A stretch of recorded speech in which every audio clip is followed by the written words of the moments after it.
안녕하세요, 구독자 여러분. 저는 51을 먹은 50대 중년 여자입니다. 직장을 다닌 지가 오래되어 컴퓨터 앞을 떠난 지도 오래였는데 사연 하나로 일이 컴퓨터 앞에 앉아보게 되었네요. 미리 잘 부탁드립니다. 저는 현재 가정주부입니다. 애가 둘인데 애들도 다 커서 제가 더 이상 뒷바라지를 할 일이 없고요. 지들 친구랑 노는데 더 좋다는 애들이라서 저는 저대로 이웃 친구들이랑 커피 마시고 집에서 가끔씩 모여 같이 밥을 해먹으면서 시간을 보내오고 있었습니다. 요즘은 남편이 몸 관리를 해야겠다며 주말마다 등산을 하자고 하길래 주말도 나름 보람차게 보내며 사는 중이었고요. 사는 게 그저 유했다 보니 저는 걱정이랄 것이 없는 편이었습니다. 가정에 책임이 강한 남편이 바깥에서 일도 잘해오기도 했고 저는 저대로 자식들 잘 키워놓고 대학까지 다 보내놓은 후였어서 딱히 고민을 떠안고 살 이유가 없었습니다. 하지만 팔자 좋게 보이는 저에게도 고민이란 게 있었어요. 그래서 이렇게 이 나이 먹고 눈까지 침침해지고 있는데 컴퓨터 앞에 앉게 되었고요. 저희 시댁은 보통의 집안들과는 좀 다르다고 할 수 있는 것이 많았어요. 하나는 시어머니셨고 하나는 형제자매들의 우애였는데요. 시어머니가 오래전부터 병치레를 좀 심하게 하셔서 집안에서는 가장 걱정을 많이 할 수밖에 없는 분이셨습니다. 실제로 제가 결혼하고 난 후에 입원하고 수술하신 것만 수차례가 넘으셨고요. 수술을 받고 나면 치료 후유증으로 또 고생을 많이 하시느라 가족들이 번갈아가며 신경을 많이 쓰고 살아야 했어요. 자식된 입장에서 부모가 아픈데 보살피는 건 당연했는지라 저도 며느리로서 제 할 일을 하며 최대한 어머님 뒷바라지에 도움을 주려고 했고요. 하지만 이게 시간이 지날수록 점점 힘든 점도 있더라고요. 형제자매들 간의 수준격차가 벌어지기 시작하면서 일방적으로 한쪽에서만 시어머니의 병간호 비용을 대고 노동을 할애해가며 시간을 쏟아야 했던 겁니다. 가장 힘든 건 맏며느리인 저였고요. 남편한테는 위로 누나가 하나 있고 밑으로는 남동생이랑 여동생이 하나씩 있습니다. 사실상 남편이 장남이라서 시어머니를 가장 각별하게 챙기긴 했으나 남편 혼자서 시어머니 뒷바라지를 하는 게 한계가 있었죠. 어머님이 지방에 살고 계시기도 했는데 남편은 서울에서 직장을 다녀야 했다 보니까 쉽사리 어머님과 왕래를 할 수 없었던 겁니다. 그 바람에 같은 도시에 살고 있던 도련님께서 시어머니 집으로 왕래를 해가며 어머님을 보살폈고요. 병원에 갈 일이 있거나 도움이 필요하면 직접 어머님을 챙겨가면서 지내주셨죠. 저희는 그게 감사하다고 따로 도련님께 돈을 붙여드리며 금전적인 도움을 주려 했고요.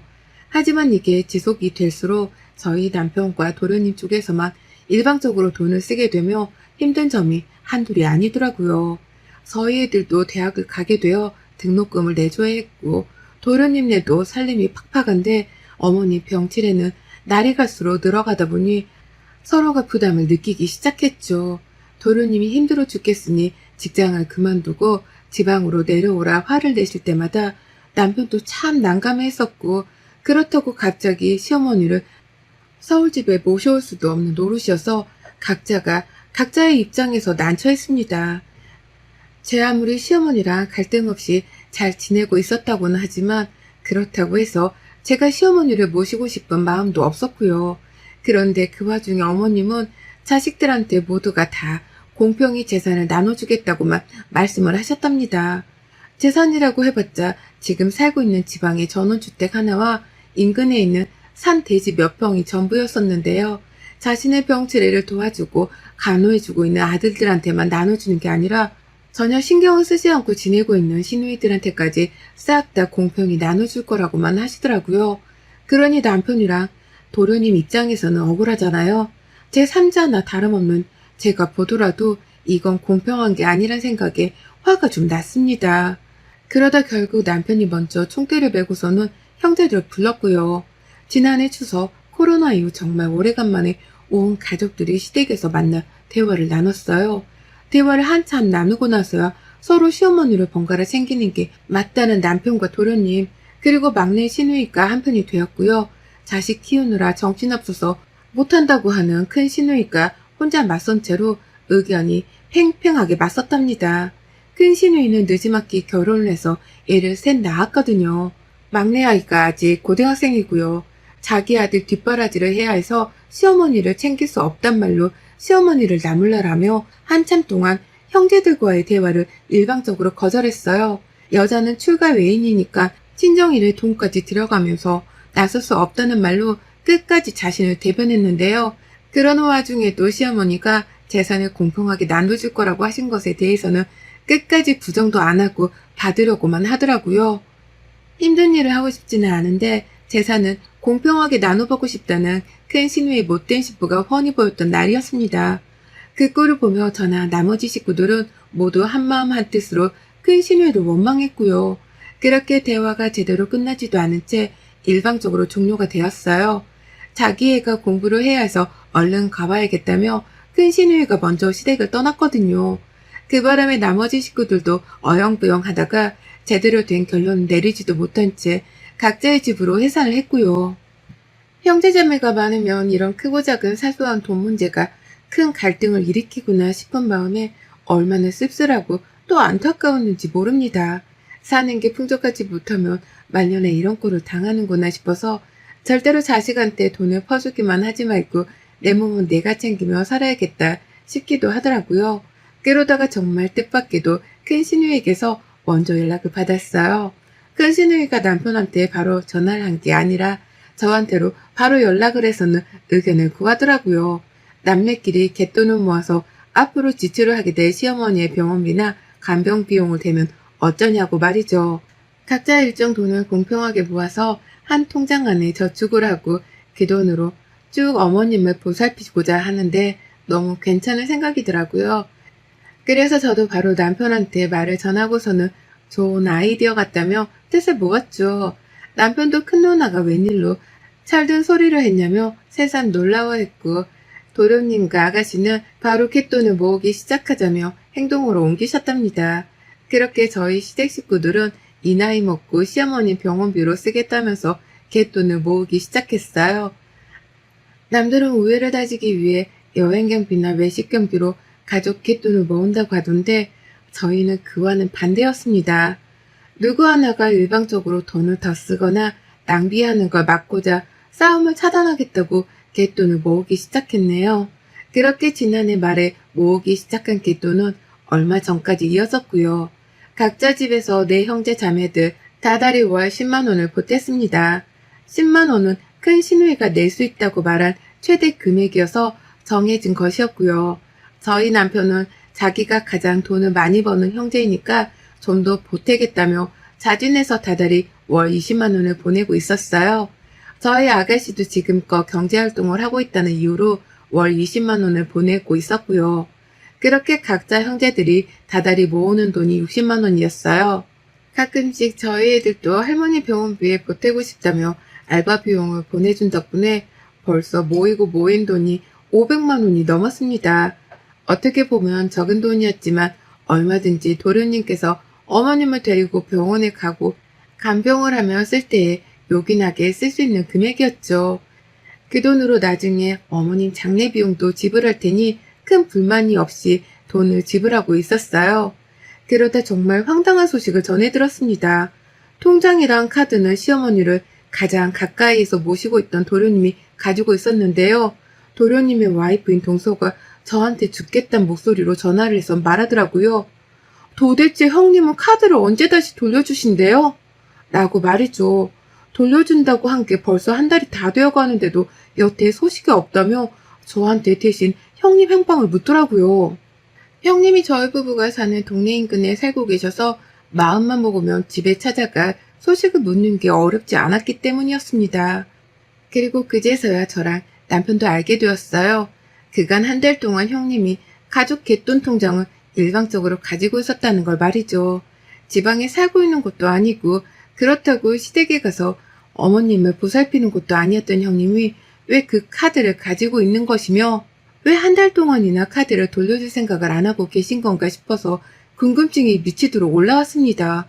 무엇보다도 형님이 저희도 모르는 사이에 시댁에 가서 그 카드를 직접 받아오셨을 거라고 생각을 하니 의심이 되어 죽겠더라고요. 도대체 그 카드를 뜬금없이 형님이 왜 가지고 계시는 건가 싶어서 말이죠. 애초에 갯돈을 모으자고 제안을 한 것도 큰 형님이셨기에 저는 설마 하는 생각에 계속해서 형님을 의심할 수밖에 없었습니다. 무엇보다도 저희 남편이랑 저희 애들이 다 같이 나서서 갯돈 통장에 가장 많은 돈을 지불해 왔었기에 그 소중한 돈이 허무하게 쓰이면 어쩌나 싶은 걱정에 신우이를 자꾸 더 의심했죠. 그리곤 퇴근한 남편한테 바로 이 사실을 고했고요. 남편조차 모르고 있었는지 바로 도련님이랑 통화를 하고는 어두워진 표정으로 바로 은행 웹사이트에 들어가더라고요. 돈이 혹여나 허투루 쓰이진 않았는지 직접 확인을 해야겠다며 말입니다. 그리곤 우려하고 걱정했던 것이 눈앞에 드러났어요. 은행 계좌 내역을 보자마자 육성으로 아씨라고 탄식을 내뱉는 남편 때문에 직감을 했고요. 제 눈으로 컴퓨터 화면에 뜬 그 내역서를 훑어보는데 남편을 따라서 탄식이 나오는 걸 떠나 욕이 절로 튀어나오더라고요. 자세히 보니까 무슨 식당에서 10만원, 무슨 식당에서 또 10만원, 급기야 저희 동네랑도 가까이에 위치해 있는 한우 맛집이라서 저도 기억을 하고 있는 식당의 이름이 떡하니 계좌 내역에 찍혀 있는데 와, 신우이가 지 입으로 들어가 먹거리를 사 먹느라고 사소히 가족 갯돈을 썼더라고요. 그것도 한 번에 많게는 몇십만 원, 적게는 10만 원씩 말이죠.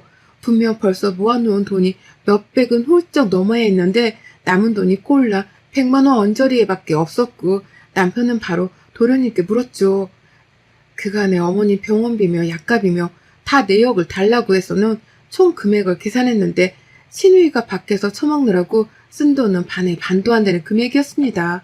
결국 그날 남편은 망설일 것도 없이 신우이한테 전화를 했습니다.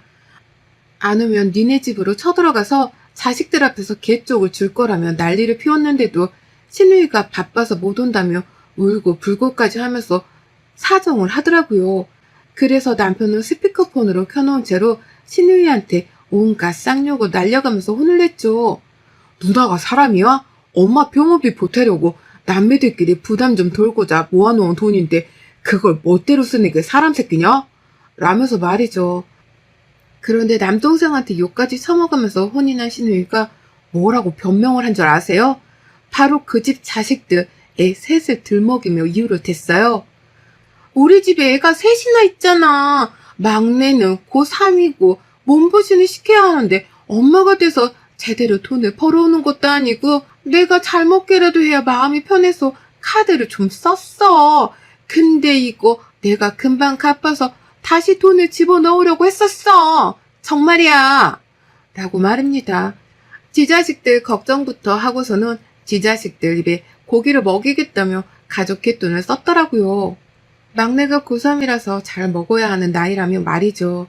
제 아무리 그렇다 하더라도 친엄마의 병원비로 탄탄히 쓰려는 돈이었는데 그걸 식당에서 몇십만 원씩 턱하니 결제를 하다니 저로서는 정말 이해를 할 수 없는 신우의 행동이었습니다. 뭐 저런 사람이 다 있나 싶어서 저도 모르게 고개를 절레거리며 흔들었고요.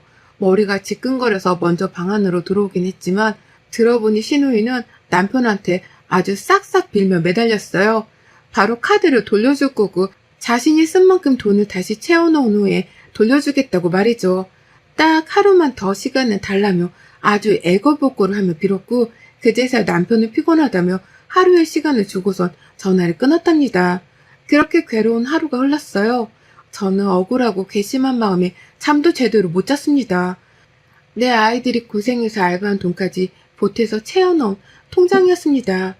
저희 남편은 큰 신우이보다 10만 원씩 더 보태놓은 걸로도 모자라 가끔씩 그달이 여유가 있으면 10만 원을 추가로 더 보내기도 했었어요.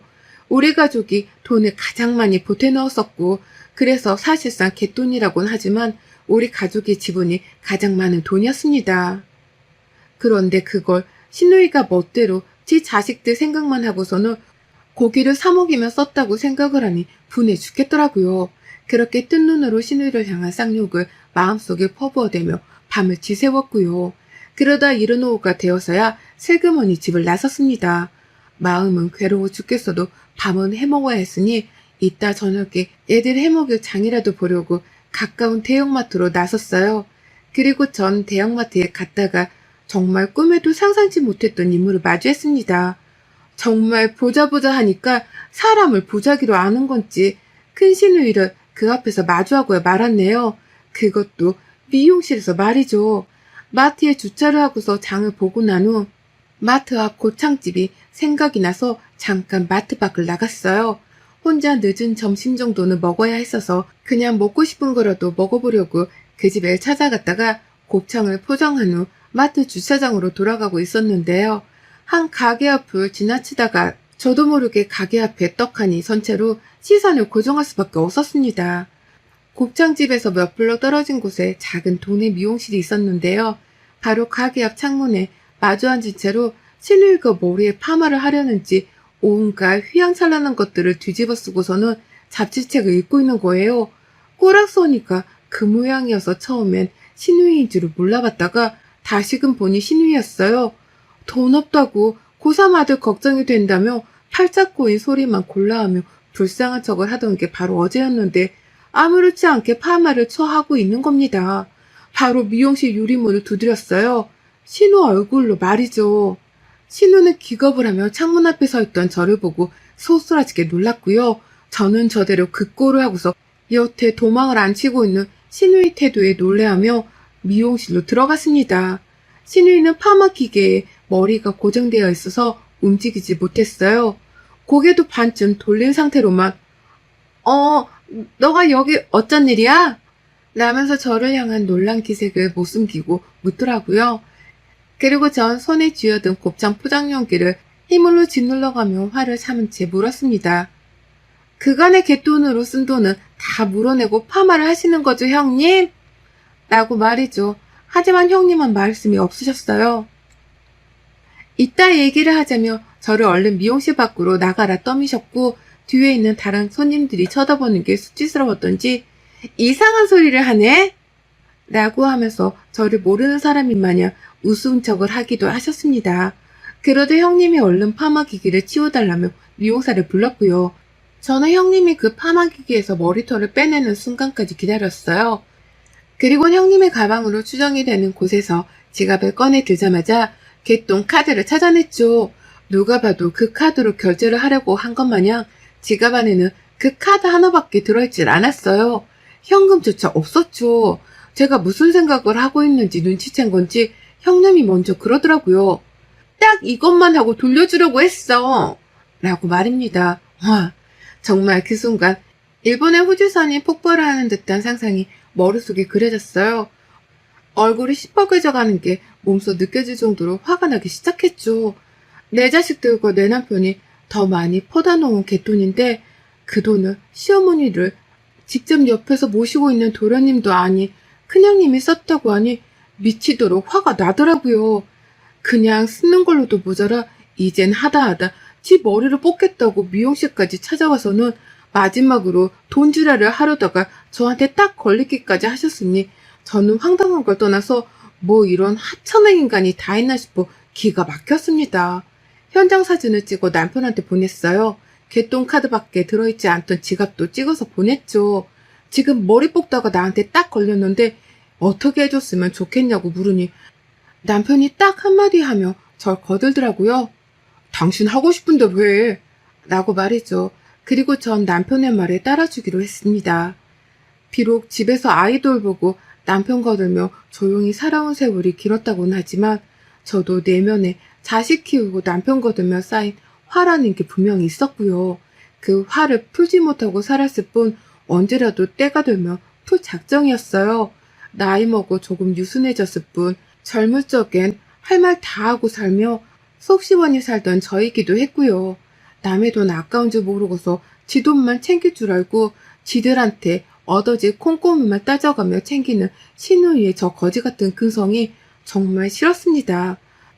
그러는 와중에 파마만 하고 카드를 돌려주려고 했던 이 말도 안 되는 억지를 이해하기 힘들었고 결국 팔자 좋게 잡지나 쳐보며 머리를 볶고 있던 신우이의 인생을 산산조각 내줄 참이었네요. 막 미용사의 도움으로 억지로 기기를 끌고 머리를 풀어달라 요청을 하고 있던 신우이. 저는 그런 신우이의 뒤에서 미용사님을 밀어내고 제 손으로 신우이의 머리채를 잡았어요. 네, 제 손으로 신우가 뽀꾸려다만 그 머리채를 아주 불태워 싹 다 잘라버릴 참이었던 겁니다. 손에 잡으니 미끌미끌한 파마액이 다 묻어나더라고요. 그게 더 꼴보기 싫어서라도 더 빨리 신우를 해치우고자 했습니다. 하도 머리가 미끌거리길래 신우의 머리통을 통째로 잡아채서는 미용실 의자 밖으로 끌어잡아다 바닥에 내팽개쳤어요. 그리고 홧김에 제 손으로 미용실 가위를 집어선 신우이의 머리를 한순간에 싹둑 잘라버리고 말았습니다. 제가 허공으로 신우의 머리채를 잡아당기고 있는 상태에서 가위를 잘라버린 덕분에 가위질이 한결 수월했어요. 약간의 망설임이나 장애물 하나 없이 바로 잘려진 머리카락은 신우의 눈앞으로 떨어졌고요. 저는 감히 또 파마 따위는 하지도 못하도록 몇 번의 가위질을 더해서 신우 머리채를 아주 듬성듬성하게 커트를 잘해줬어요. 마치 누가 보면 6.25 전쟁을 막 벗어난 난민 마냥 제 눈에 보더라도 사람 꼴이 흉악해져 보일 정도로 아주 듬성듬성하게 머리를 잘라놨습니다. 머리가 잘려나는 소리와 함께 신우는 울부짖었고요. 저는 제 손에 묻어나는 파마용액이 짜증난다며 서둘러 신우이한테서 떨어졌어요. 파마해줄 필요 없어요. 2년이 어머님 병원비 된다고 가족끼리 모아놨던 갯돈을 훔쳐다가 지 자식들 고김 처먹인 걸도 모자라 지 머리 뽑겠다고 여기 온 겁니다. 파마 따위 해주지도 마세요. 라고 하며 미용실 사장님께 호소를 했고요. 더러워진 제 손을 치켜 세워 올리면서 이거 어디서 닦아야 해요? 라고 물으니 가게 사장님이랑 손님들이 일제히 저를 도와준다면서 미용실 안에 있던 세면대를 가르쳐 주시더라고요. 다들 저를 돕겠다며 일심동체가 되어서는 손가락으로 세면대를 지목하시는데 순간 그 모습이 너무 웃기고 든든해서 웃음이 나올 뻔한 걸 겨우 참았답니다. 저는 미용실 안에서 신우의 머리카락을 잘라버리고 난동을 비운 후 제 손까지 친히 닦고선 입구에 놔뒀던 포장 곱창까지 잘 챙기고서는 미용실을 나왔어요. 뒤에서 여전히 신우는 파마를 하려다 머리채가 잘리고선 어안이 벙벙했던지 울부짖는 소리만 내며 일어설 기미를 보이지 않았는데요. 제가 문을 열고 막 나서려고 하니 뒤에서 미용실 사장님이 따라 안 나서고 뭐해요? 라고 하면서 신우이를 보채더라고요. 저를 따라서 빨리 가게를 좀 나가달라고 말이죠. 미용실에서 나오고 나자마자 괜히 가슴이 벌렁벌렁거려서 뒤를 다시 돌아보진 못했지만 아마 신우이는 가게 안에서도 푸대접을 받다 못해 결제를 할 돈이 없었다 보니 바로 정신을 차리고 미용실에 나왔을 겁니다. 저는 혼자 포장곱창을 곱게 챙겨서는 마트 주차장까지 돌아왔고요. 그제서야 차 안에서 마음을 진정시키고 남편한테 전화를 했어요. 당신이 나 하고 싶은 대로 하라고 하길래 내가 하고 싶은 대로 일을 저질렀다면서 말이죠. 그러니 남편은 딱 하나를 물었습니다.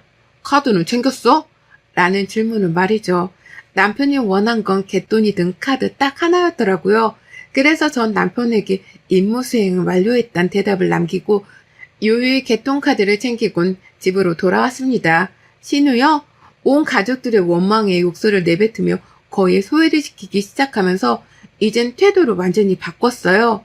갯돈이라는 꽁돈을 좀 얻어보려다가 이제 남매들이 번갈아 가면서 쓴 갯돈을 돌려놓으라고 빚독촉을 하기 시작한 바람에 스스로 숨고 피하고 도망치려고 엄청나게 발버둥을 치는 중이랍니다. 집으로 전화했더니만 제 목소리를 듣자마자 도망치듯 끊어버리기도 했고 집으로 찾아가겠다고 하니 또 저번처럼 애원하며 당장 돈을 갚겠다며 돈 10,000원을 계좌이체로 보내기까지 했네요. 그런 식으로 앞으로도 신우가 쓴 돈만큼 저희는 번갈아가며 신우한테 독촉 전화를 날릴 계획이랍니다. 매번 돈 10,000원씩 이체받는다고 해도 언젠가는 다 돌려받을 수 있을 테니까요. 아이고 우리 신우 꽁돈 한번 얻어보려다 인생이 극도로 피곤해지게 생겼네요. 여러분의 생각은 댓글로 남겨주세요. 오늘도 시청해주셔서 정말 감사합니다.